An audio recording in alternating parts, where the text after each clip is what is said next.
Let's see if I can share this screen. Hopefully you can all see that. Let's just make sure this works okay. Excellent.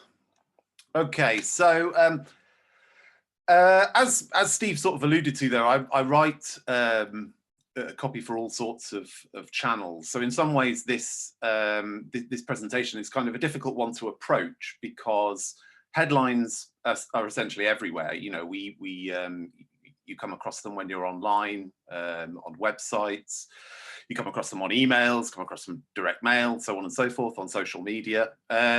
So what I've tried to do with this presentation is basically give an overview on how to make your headlines magnetic. The starting point really, I suppose, is to ask why this matters. Couple of quotes here. One of them, admittedly, is I guess pretty old now, from David Ogilvy, but he said, on average, 8 out of 10 people read the headline, but only 2 out of 10 will read the rest.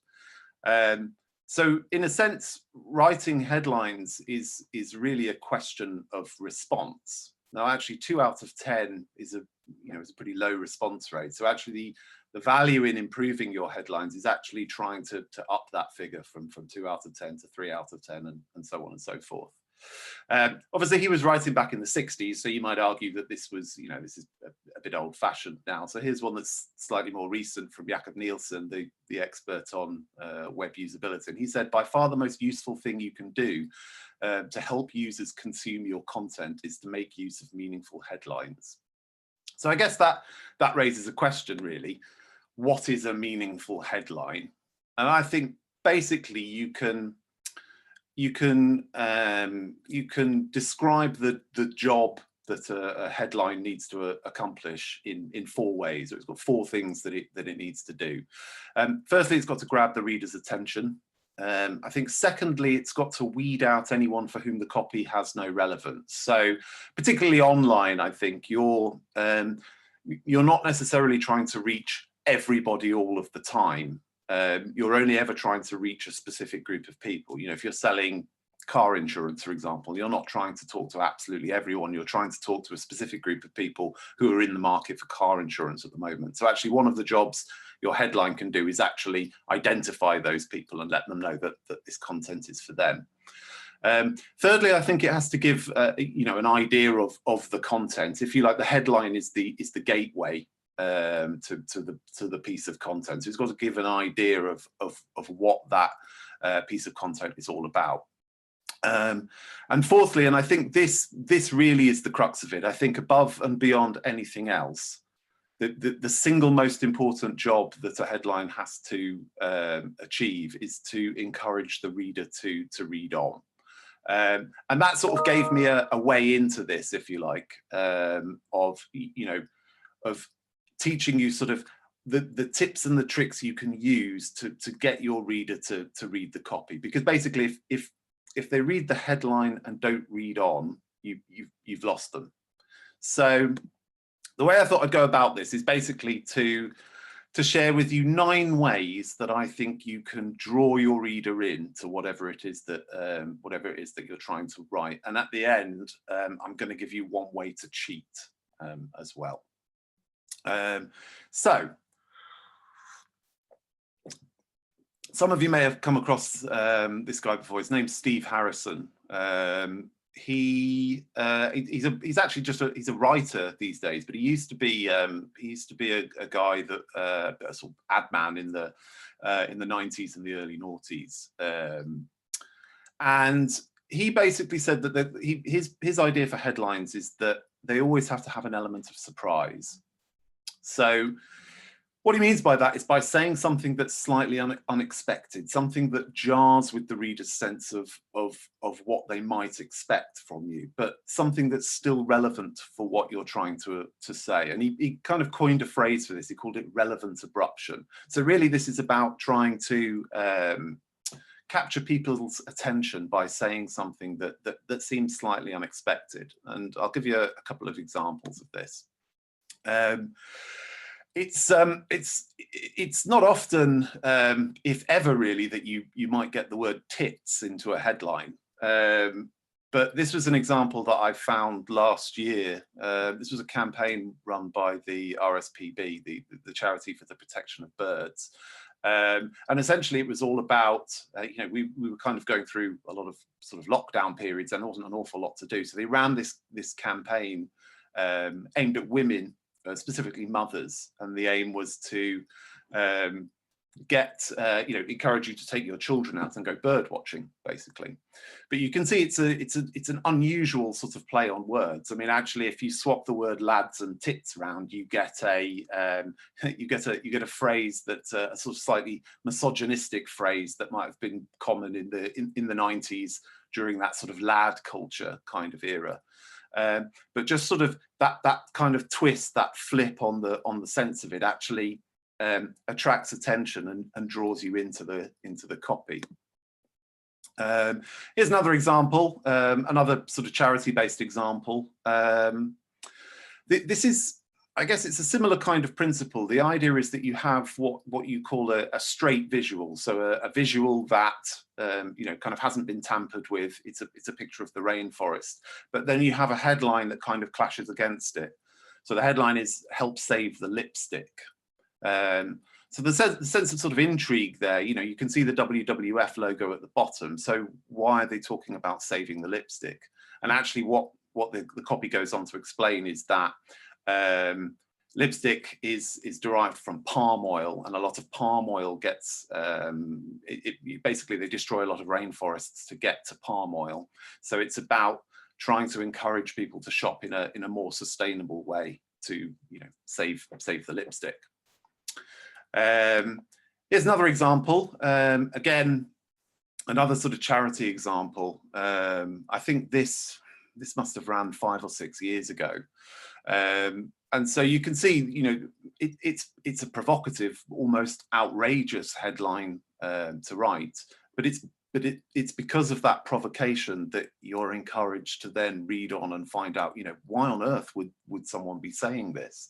And actually, if you read the copy, what you discover is that this man and his son, the two people featured there, the little boy has a rare kind of disease for which there's no cure. So upon, when the agency was researching this and doing interviews with the man, this was something that he actually said. Basically, if my son was suffering with cancer, there would be a lot more that people could do for him. So very, very provocative headline, but the effect of this press ad, I think it was a press ad, actually, it was a very, very small press ad, only a quarter of a page in a newspaper, but raised hundreds of thousands of pounds for this particular charity. So surprising your reader is a good first step. At the other end of the scale, you can inform your reader.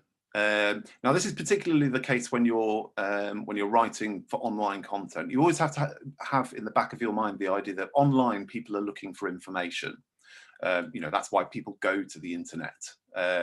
So the job of your headline is really to guide the reader towards the content or towards the information that they're looking to find, and letting them know that you have the answer to the questions that they're seeking.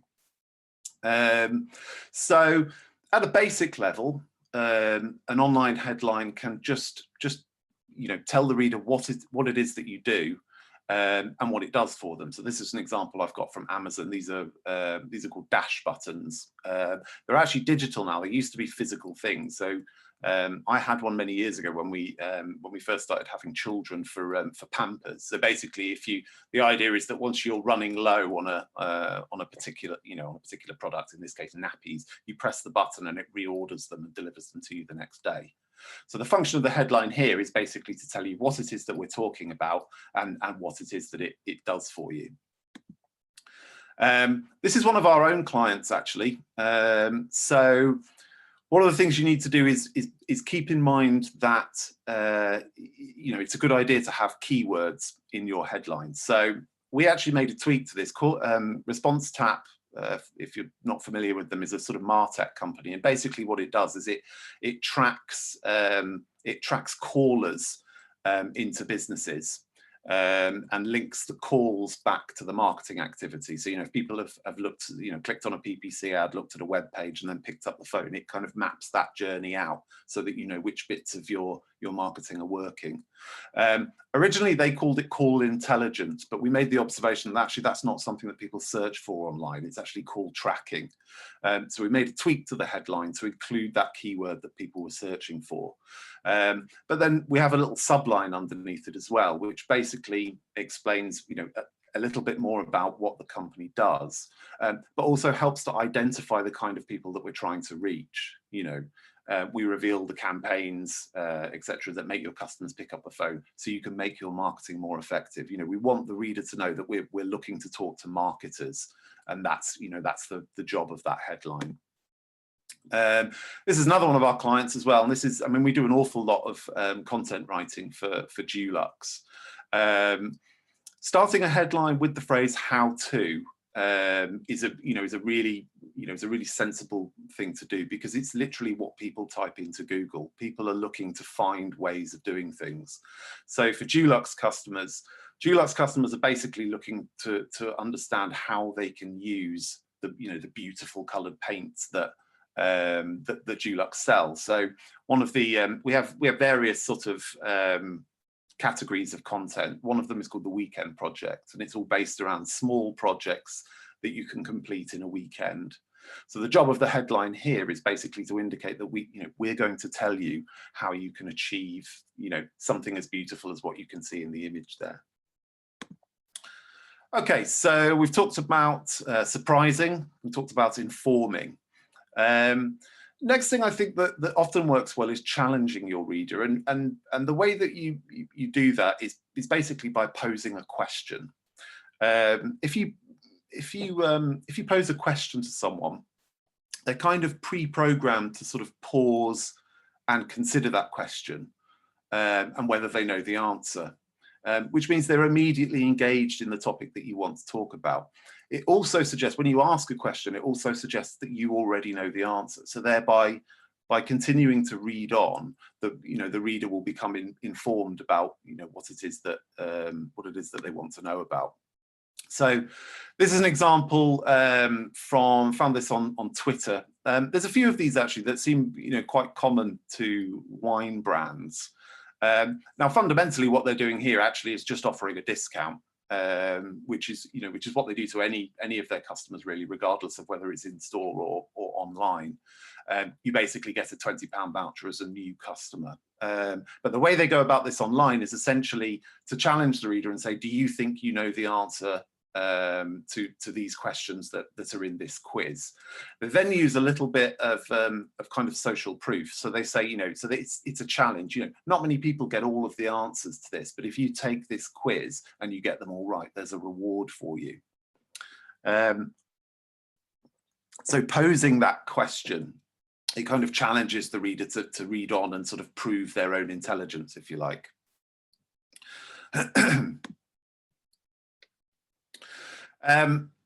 Here's another example that works from, this is a PPC ad for Money's Supermarket. So the question they pose is, why is car insurance so expensive? So it's a question, I think, that they feel other people want to know the answer to. I think that's, it's a question that's common to all of us, really. I'm sure we've all considered at one time or another why the amount that we pay for car insurance is so expensive. But the implication of the question is that if you click on this, you will find the answer. So by asking a question, not only are you asking the reader to consider whether they know the answer, but you're encouraging them to click to actually get that answer from your content. Slightly different approach now. So this is almost, there's almost an element of surprise here as well. What you're basically doing here is saying the opposite of what they might expect you to do. So this example is from a company called Signal. So they provide a messaging sort of platform. It's a bit like WhatsApp. So this was a little digital ad that came out, I don't know, probably 12 months ago, something like that. It was around the time when there was a lot of stuff in the news about Facebook Facebook owns WhatsApp, I think. There's a lot of stuff about Facebook invading people's privacy. So the job of the headline here actually is to sort of startle you into reading on, because what kind of company says they don't care about you? That's literally the sort of opposite of what you would expect most brands to say. But then you go on to read the copy, and it basically explains that actually we don't care about any of your private data. We simply offer you a messaging service. So by starting with something that's kind of challenging, you then lead people into to get that payoff and find out what it is exactly that you're offering. Next, I mean, I guess this is almost the most tried and tested way you can write a headline, and that's to promise your reader something. So, why should they take the trouble to read on? Well, because actually maybe there's something in it for them at the end. People's natural inclination is to ask, what's in it for me? So actually, if you can appeal to the reader's self-interest by promising or at least alluding to a positive reward for reading, then actually that can be quite compelling. If you've seen any of my talks before, you'll know I'm a big fan of the copywriting done by this brand. They're called Spoke. They basically sell chinos, quite expensive chinos, but the proposition is all based around size. Actually, this is a really good headline because it kind of combines 3 sort of good headline techniques in sort of 7 words. So discover your perfect size in 60 seconds. So it tells the reader what to do. It promises a benefit. You're going to find your perfect size, but it also tells you it's not going to take very long. I'll talk a little bit later about why it's important to use specific numbers to sort of help make that headline more powerful. But it works just as well on PPC ads as well. So both of these are I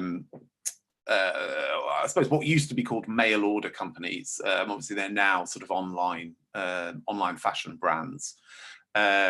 So one is Bon Prix. I think that's a sort of slightly it's a kind of value brand, I suppose, and I think it's for the slightly older lady, as I remember. So the benefit here is sculpt the perfect silhouette. So what they're selling basically is shapewear. It's a kind of lingerie that gives you a smoother, slimmer silhouette when you're wearing a nice dress or whatever it might be. And then the one underneath is from Simply Be. Again, Simply Be are selling shapewear here. But they're trying to sort of tap into their readers' experience. They basically sell shapewear for plus size women.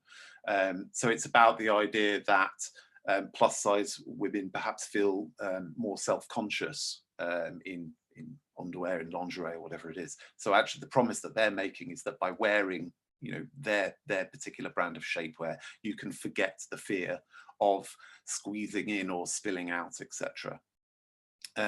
So in both examples, the headline is promising an end result to reading on and to taking action. This is a slightly different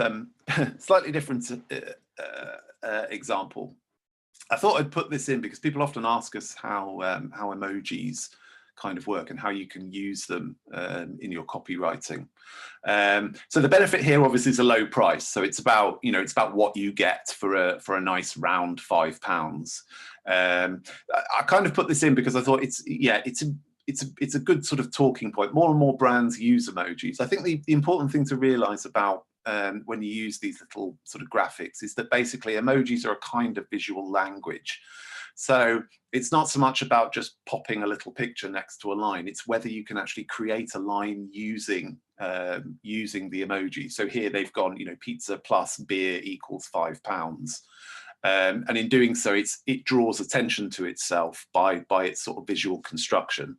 I actually think, I do think they kind of missed the trick here, because essentially the way I look at it is you get 2 pizzas and you get 4 beers. So if you cut you know, when you cut a pizza up, you usually get 8 slices. So effectively you get 16 slices plus 4 beers for a £5. So actually you could have expressed it as I've done on the right-hand side there. And again, it comes back to this idea of, well, you know, how can you use the emojis to say something?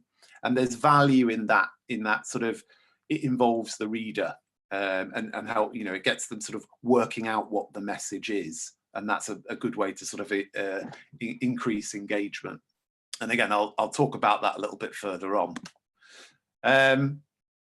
Next point, I think good brands, or brands that understand their customers, you can usually tell them by the way they write headlines that relate to the reader's experience.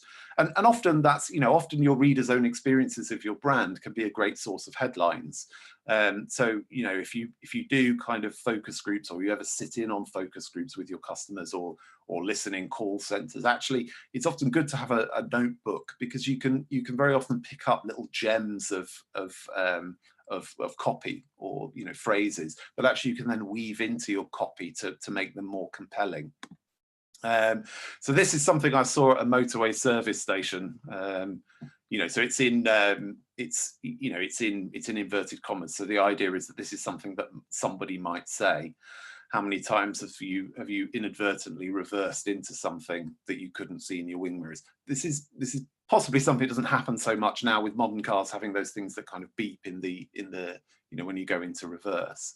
But the idea about the headline is, you know, what might the customer be saying? What's the kind of thing that our prospect might be saying that allows us to kind of slip in here and offer this service?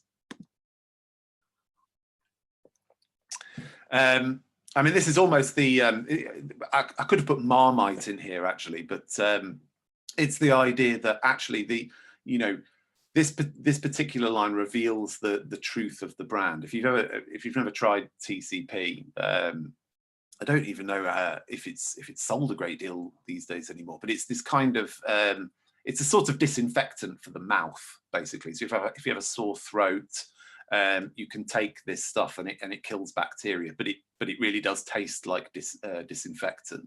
So the line here, tastes as foul today as it always has, is almost the celebration of what makes that brand unique, the distinctive horrible taste. And the little subline underneath it, you know, for sore throats, dilute, wince and gargle, paints a picture of someone, you know, the experience of actually tasting it. And again, that's kind of what makes the headline compelling. And this I think I saw this last year on John Lewis's website. So what they're selling is gardening equipment, or, you know, stuff for the garden. But it's kind of a slice of life. It's talking, you know, the line "time to burn the sausages" is basically a line that suggests we've all done it, we've all been there.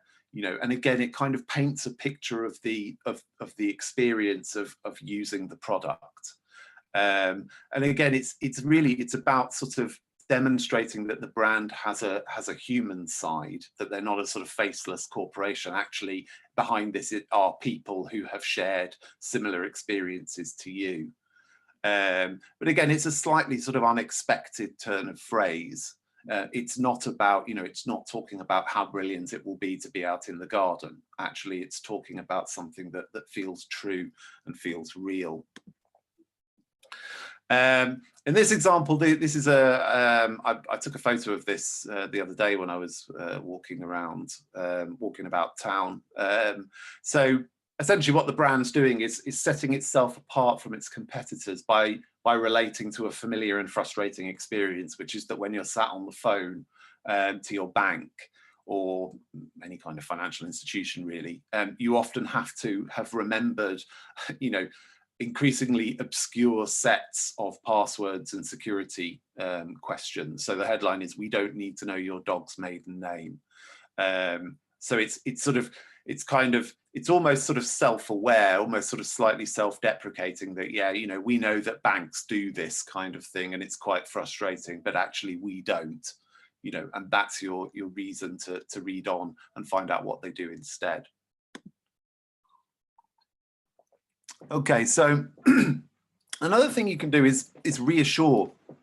And reassurance is really important because people are naturally skeptical of the claims made by marketers, the kind of copy that they read.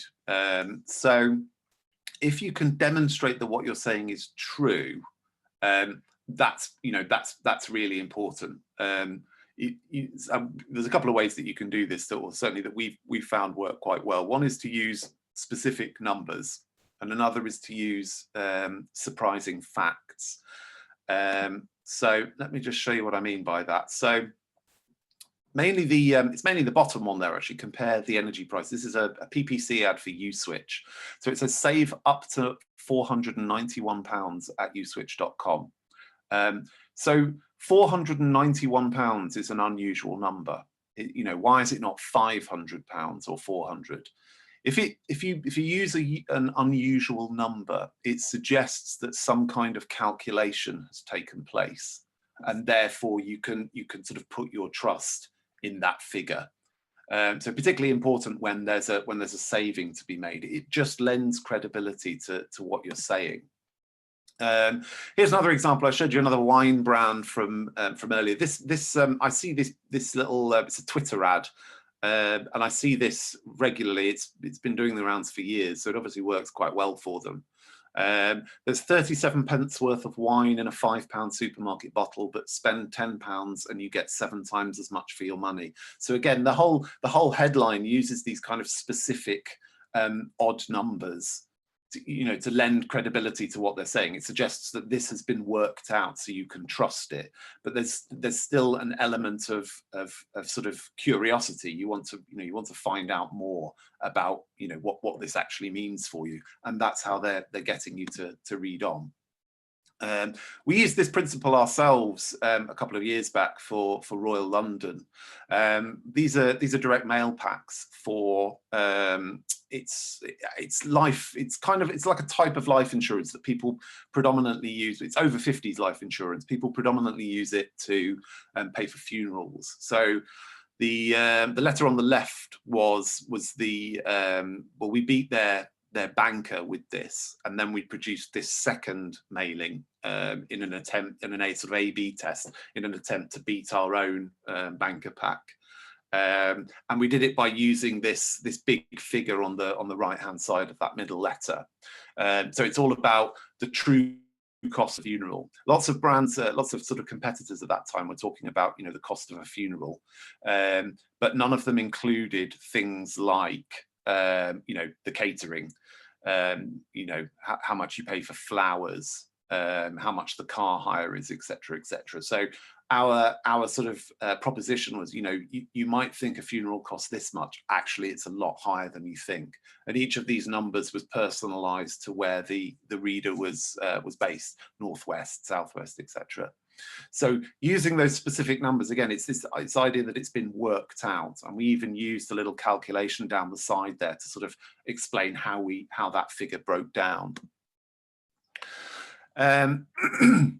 Another way that you can reassure people is basically by trying to overcome their objections. So I've got two examples here, two PPC examples.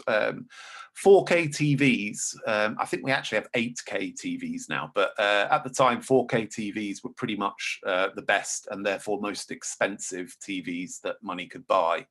So, but this PPC ad from Argos goes to the trouble of adding a little spread the cost message. So yes, if you're looking at 4K TVs, you're already aware of how expensive they are, but actually we can counteract that by saying you can spread the cost. So you can cut that and you can make it more affordable.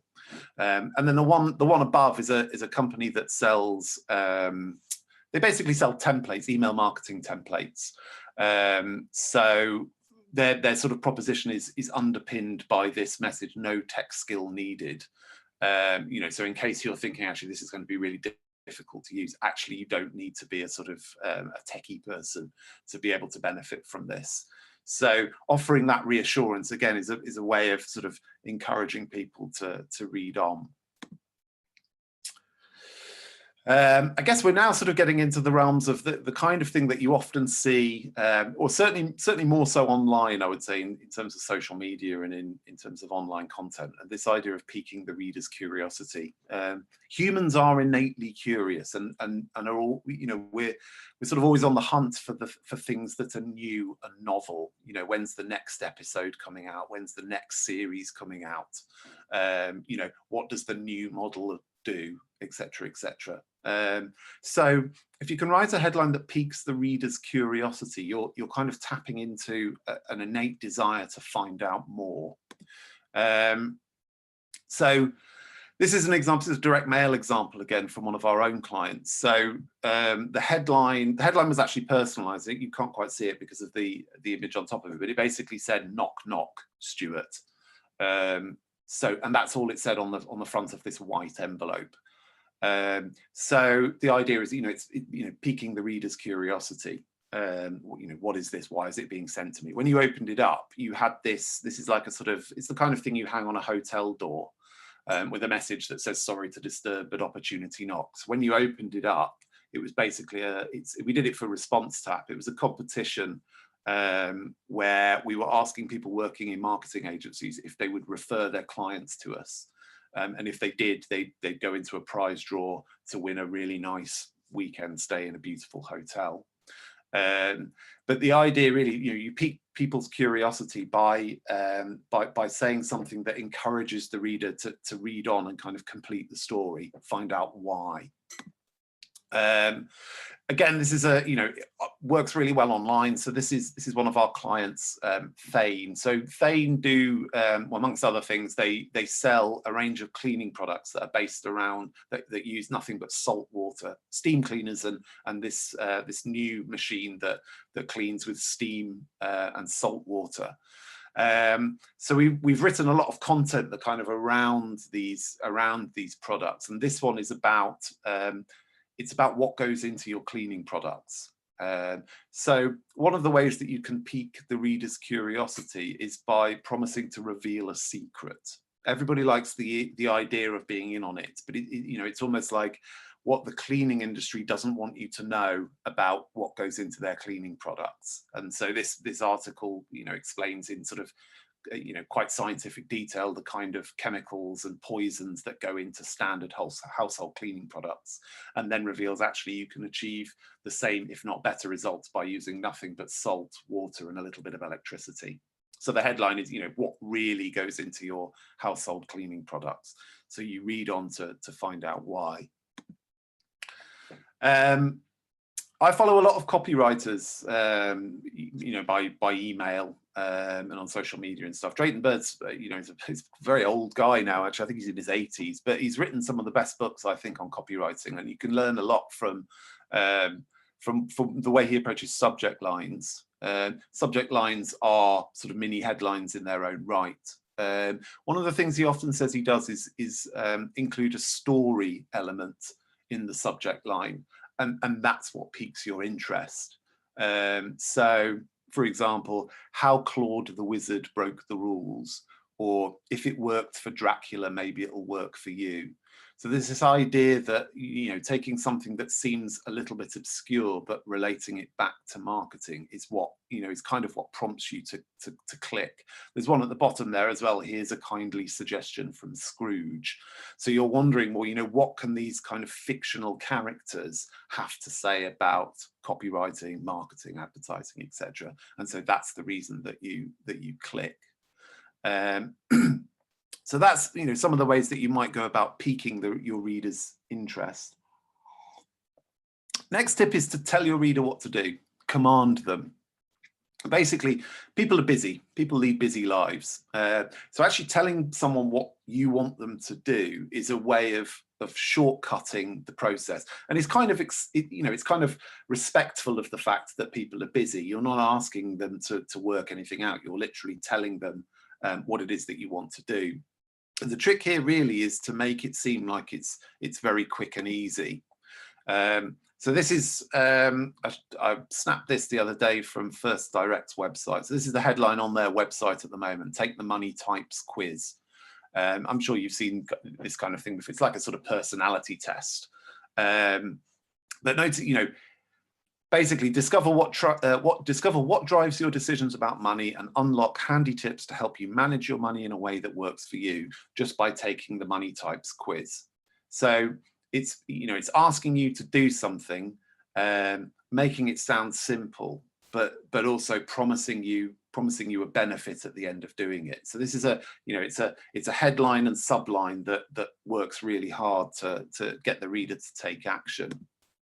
This is another example of this is some of our emails that we do for Dulux. So the idea is that, again, people are inspired by things that are easy and helpful, especially if they can picture the end result. So almost all of our emails that we put out to Dulux have contain little tips on how to achieve a particular, either a particular paint effect or how to use a particular color, etc., etc. But you'll notice that each one starts with a verb. That's how you tell people what to do. Create a focal point, make eye-catching shapes, try color blocking. And that's backed up by the click buttons as well. So the click buttons relate to, to the headline. Make eye-catching shapes, start your project. You tap that button and it will tell you exactly what you need to do. Try color blocking, get inspired. When you tap that button, you will see examples of how easy it is to achieve a color blocking effect. I meant to do a video of this, but I didn't get around to it. But you can sort of see what happens here. So this is a company called I forget. They're a wallet company. No, it's gone. Can't remember them. But their proposition. If you key that into Google, Slim Your Wallet, you'll find the wallet brand. And basically, they're all about cleverly designed wallets that slim down. That help slim down the amount of stuff you've got in your pocket. So basically, you have a little slider and it's telling you basically to move it from side to side to see the comparison between a standard wallet and the wallet that these guys offer. So if you can, tell the reader what to do in a way that demonstrates what you're saying is true, then actually that can be quite compelling. Kind of talked a little bit about this when I showed you the CoOp emoji tweet. So if you can involve your reader in what it is that you're trying to say, it not only gets them thinking about the message, what the message is that you're trying to convey, but it can also, raise a smile too, because there's this idea that if you sort of get it, if the reader gets what it is that you're trying to say, even if it seems slightly obscure, then they get a sort of sense of satisfaction that warms them to the brand. So this is a tweet from Aldi. I forget how old this is now, but what's going on here is they're assuming that the reader is knowledgeable. They're assuming that the reader has a knowledge of Bon Jovi. So you notice that the headline is incomplete. The headline relates to the image. So it's, whoa, we're halfway there. Whoa, lemon on a pear. If if you're familiar with Bon Jovi's Living on a Prayer, you get it, and there's a sense of sort of satisfaction. It's also slightly it's quite playful as well. It's a slightly odd coupling of ingredients, but it's playful, and what it's asking it's inviting the reader to become in on the joke, and that that generates that sort of positive warmth around the brand. I saw this on Twitter last year and around Black Friday time. Unfortunately, the picture cut off who the brand was. But again, the way this works based on the context in which the reader sees the subject line. So essentially, you'll know if you work in marketing that Black Friday is huge for retailers, and your inbox gets absolutely filled to the brim with Black Friday emails, from sort of a week before the event and throughout it. So I think this is quite clever. So basically, everybody's saying the same thing. We've got Black Friday deals. So this subject line uses two emojis, one pointing down and one pointing up, basically saying our deals are better than the ones you can see, above and below. And it's just this idea that you're kind of respecting or acknowledging how the reader you know, how the reader views this particular message, you know, in a way that's kind of funny and sort of playful. This is an example from the AA. So this is about dramatizing the solution, basically, that you're offering. So it essentially paints a picture in words. If you look at the way that it's structured, it's a conversation. Dave says, "I've just broken down past Swindon." The AA say, "How far past Swindon?" And Dave says, "About 3 songs." So it's asking you to imagine a scenario. And, you know, the scenario is like he's broken down, but he doesn't really know where he is. So the solution to the problem is that, you know, the AA provide this little service that basically means you don't have to work out where you are on the motorway in song lengths. So it's a kind of playful way of you know, describing the problem and the solution. This is a very old one. Again, this is, I talked about Steve Harrison at the start. This is one of his. This is, you know, it does the same sort of thing, but the other way around. It basically dramatizes the problem. So the headline is "Something to get you home if you don't restart your AA membership." And then on the back, it's a hitchhikers sign. So each one of these is, you know, they did loads of these based on various locations around the country. So the idea is, you know, if you don't do what we say you should do, in other words, renew, then actually you might end up having to hitchhike back from wherever you get stranded. So again, but it's sort of asking the reader to make the connection between the front and the back. And again, there's a certain satisfaction when you get the joke, but it also helps to, you know, to dramatize your reason for taking action. So that's my 9 ways, my 9 ways of using headlines or approaching headlines to try and kind of get people to read on. I promised you at the beginning that I'd give you one way to cheat as well. So this is it. If you get stuck writing headlines, the best thing that you can do beyond digging out copywriting books is basically to look at publishers. Online publishers essentially rely on their ability to attract eyeballs and keep people reading in order to make money. So think of the most successful sort of publishing websites and go and look and see what they do. This is something I dug out in the summer. It seems unusual, really, but every single one of these headlines comes from the BBC website.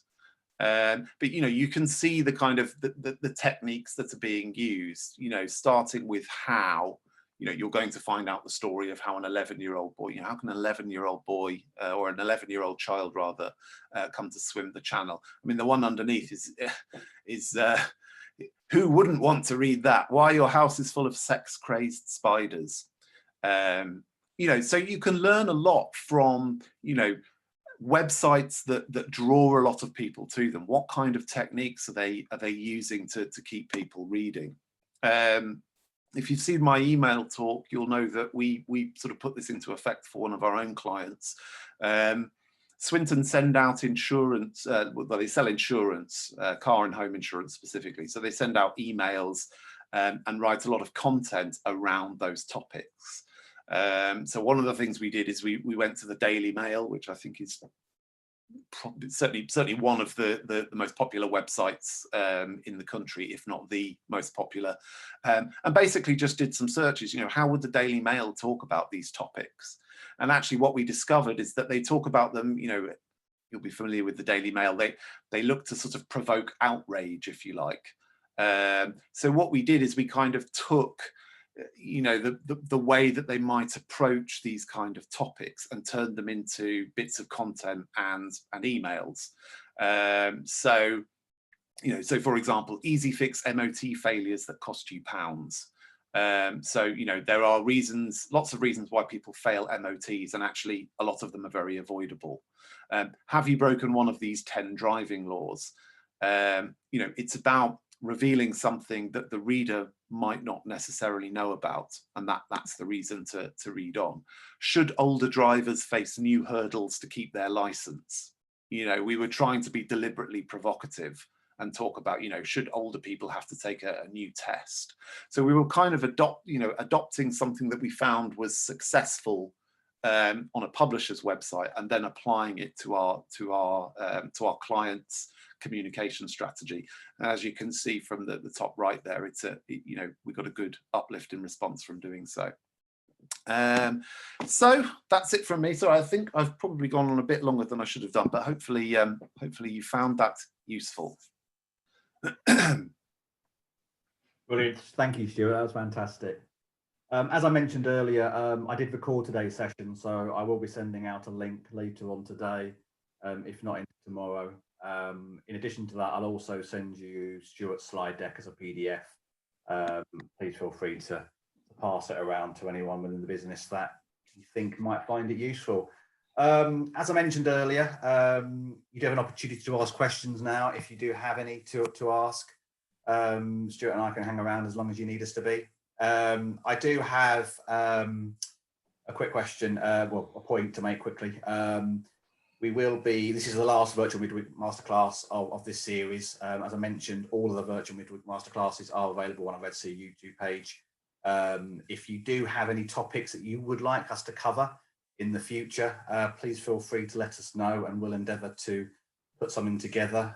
We have already got one up our sleeve, probably March, April time, which will be the second in Christopher's Google Analytics masterclass. He previously did one on basics for understanding and mastering Google Analytics. He will be looking at doing an intermediate one around March, April time. So that's one to look out for. Stuart, we do have a question, or a couple of questions, in fact. We have one from Wes. Yeah. The answer is I don't know. The RSPB are not one of our clients, so I'm not sure. I probably found it on social media from you know, sort of copywriting groups. So I mean, as with any kind of any form of copywriting, really, the answer is always that you have to test. So it's an unusual headline in the sense that you would imagine the RSPB are a relatively conservative brand, so it would seem unusual to run a headline like that. I suppose from my perspective, anything that encourages the reader to read on and take action is a positive. But in the end, the only sort of objective measure of whether it's a success or not is the results. So I'm not sure. I think the point is always as well is, I think marketers can have a tendency to be overcautious. There's a sort of idea that people